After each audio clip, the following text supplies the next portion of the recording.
My name is Pramod Asagodu. I have got an offer from University of California, Los Angeles for the program Master of Quantum Science and Technology. That is basically quantum computing. And my research interest is in quantum information science and technology.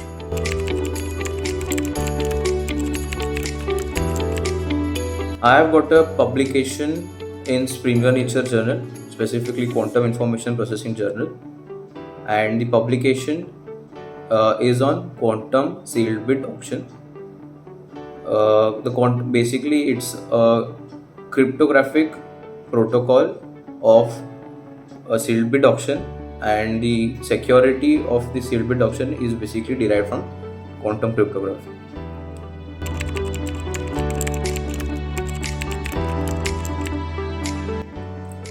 So the publication process starts by first preparing the preprint or the outline of the paper. After that, the paper is read through many times to find any flaws or mistakes, and it is checked for plagiarism, and then it is submitted to the journal, and the reviewers of the journal will go through the paper thoroughly. They will check for any flaws, they will check for any plagiarism, and they will also check if the research is good enough to be published. After that, they will send a feedback to the authors telling what all flaws need to be corrected, and if there is any extra research papers that need to be cited, or if there is any ambiguity in the paper. After that, the authors correct any flaws, or they will we are supposed to cite the paper they have told us to cite, or if there's any ambiguity we need to clarify those particular areas, and if there's any extra mathematics that need to be showed, even that has to be corrected. And after that, the final paper is then resubmitted to the journal, and the reviewers will then again go through it. If for some journals it is like if all the reviewers except for publication, only then the paper will be published. For some journals it so happens that if most of the reviewers except for publication, then the paper will be published. So for my case, 2 out of 3 reviewers accepted for publication, and it was finally published in the Quantum Information Processing Journal.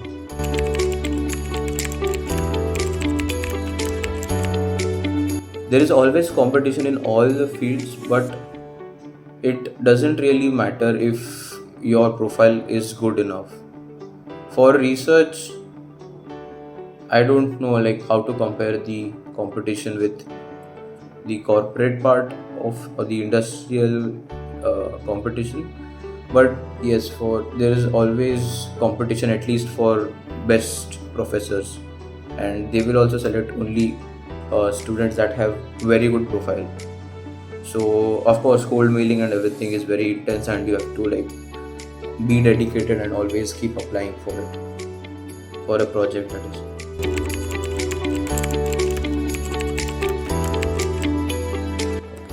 So for the masters, I think this question is for masters. There is an eligibility criteria that on a scale of 4, our GPA should be above 3. That is more. On a scale of 10, it should be above 7.5. For some universities, it's above 8. Other than that, there are specific criteria, for specifically quantum computing. There are some specific courses that we require in our bachelor's program, like for example quantum mechanics and statistical mechanics maybe, but it is not completely necessary. They will also go through your profile, and if you have a good profile, a good research background, or you have done something in quantum computing, then they will overlook your the extra requirements, or some might give additional conditional offers that you will have to pursue these specific courses before you start your masters. So the requirements change depend on the university, and sometimes even if you don't fulfill those requirements but have a very good research background, or have done a good project in the field, then they might overlook the requirements, but sometimes.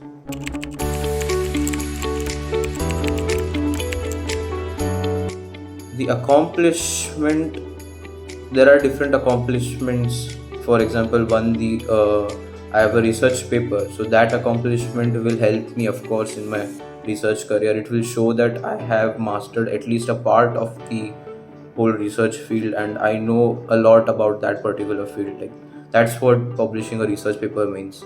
Second accomplishment would be getting an offer from one of the best universities, that's from UCLA. So that accomplishment will, of course, help me in my career. So what I am planning is to go into industry, and the brand itself, the UCLA tag, will help me a lot.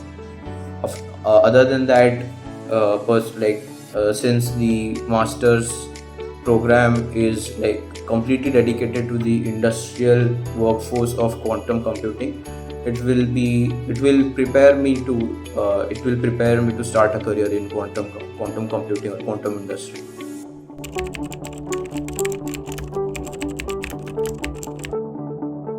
To get into the research field, the first thing that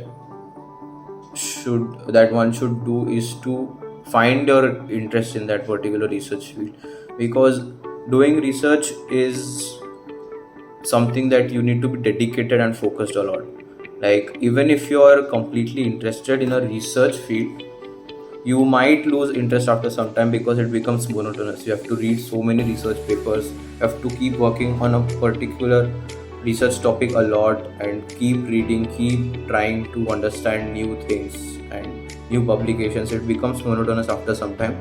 So first thing is, you need to have interest in the research. Second, you need to show dedication and be focused. Other than that, to have your own publication, for having your own publication, you need to read a lot. You need to understand so many research papers. Like, in my case, I had to read around like 50 research papers, and after that I found some flaws, I understood the research topic, and after that I was able to write my own protocol or own research paper. So I won't say it is easy. It will be difficult, but it's worth it. You'll have to give a lot of time. You'll have to be dedicated, but it's one of the best accomplishments. So how was I able to publish this paper? It took me around 1.5 years.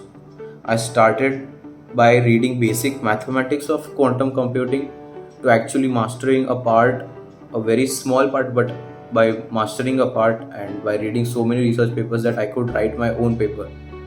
So basically, you need to study a lot, but it's worth it.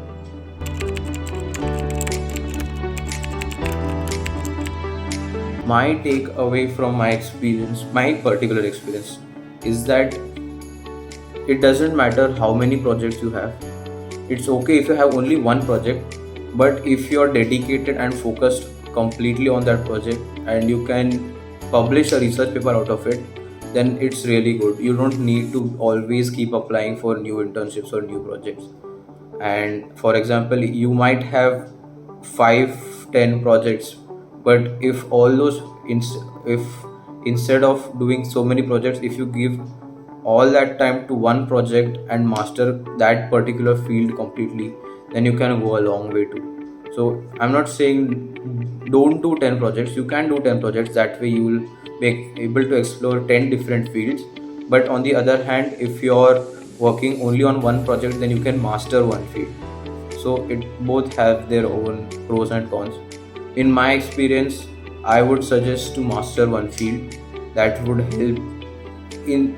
overall help your profile, because that way you can have a publication and you can show that you can do research. The most common mistake one should avoid is leaving the research just because it has gotten monotonous, because research takes time and it is kind of monotonous. But if you are dedicated enough and you're focused enough, you will always find accomplishment in it. It is not like industrial experience, because in industry the researches or the internships are like for 3 months, and in 3 months you can have a lot of experience. But for research, if you are doing 1.5 year of research, then 1 year of that part mostly goes into studying. only the like there's only a short time where you're actually putting your input, and most of the time goes into reading, understanding, and studying the research. So it kind of becomes monotonous, but you have to be dedicated.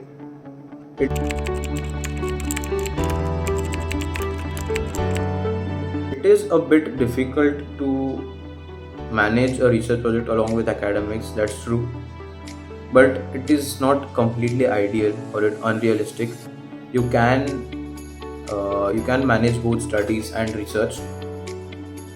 What I would say is you have to manage your time, and like if even if you study for 1 to 2 hours every day on the research, that is, then there's enough you can do in a semester. Most of the research work usually happens on the semester breaks or the uh, vacations, short vacations that are there in between the semesters. But as I told you, most of the research work is studying the research papers, understanding the field, getting to know about what's new in the field. You can do that while managing your academics also.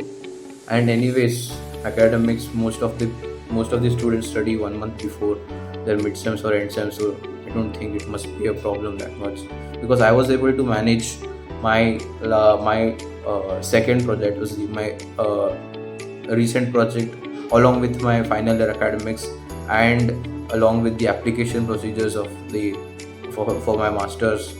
And I had to grind a lot. I had to give like I used to stay like 10 hours, 12 hours in the library, but I was able to manage. It doesn't mean you have to completely be focused on academics and your project only. You can also give time to your extracurriculars also. You can manage 1 or 2 days, you can rest 1 or 2 days and give time to your extracurriculars, your club activities. I have been in Manthan. I have given enough time in my music club also. I have done my research project also. I've also handled my academics well enough. So it is possible. There are many people who have done this, and it is possible. It is a bit difficult, but it is possible.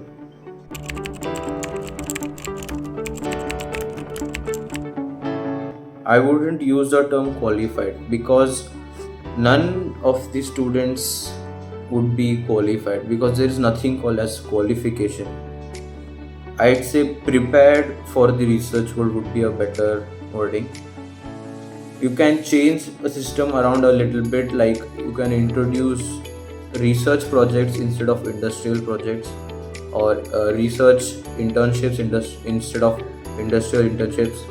And we need to provide more exposure to these students in the, at least like even in this first year and the second year itself, because they are exposed to the coding world and the industrial part of every field. Like in their first year, second year itself, that they don't have any idea about the research world. So the first thing that needs to be done is to expose the students to research world, and second thing is to make them understand how research is started and how research really is. And that's what we try to do in our research talk that we had given. So the main thing that needs to happen in the college is exposure to the research world. Even at least it's the best thing that can happen is when the first years come into the college and there's the 10 days induction program. If the students are exposed to research world at that moment itself, then they might be interested, and they might be like curious about research and research internships, research projects, research publication, research papers, etc. So the best possible change would be to introduce or to expose the students in during the induction period itself.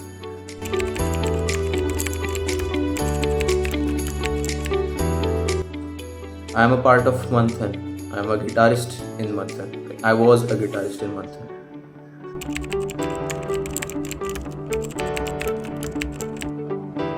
So I am planning to go into quantum industry. I had started initially because I was interested in research in physics, but somewhere down the line, my interest shifted to industry, and I wanted to be a part of the industry. So my current future plans are that I'll be doing my masters, and after that I'll be joining the quantum industry. But if somewhere I feel that I want to do more research, then I can surely go for a PhD. But at this moment, I'm planning to go into quantum industry.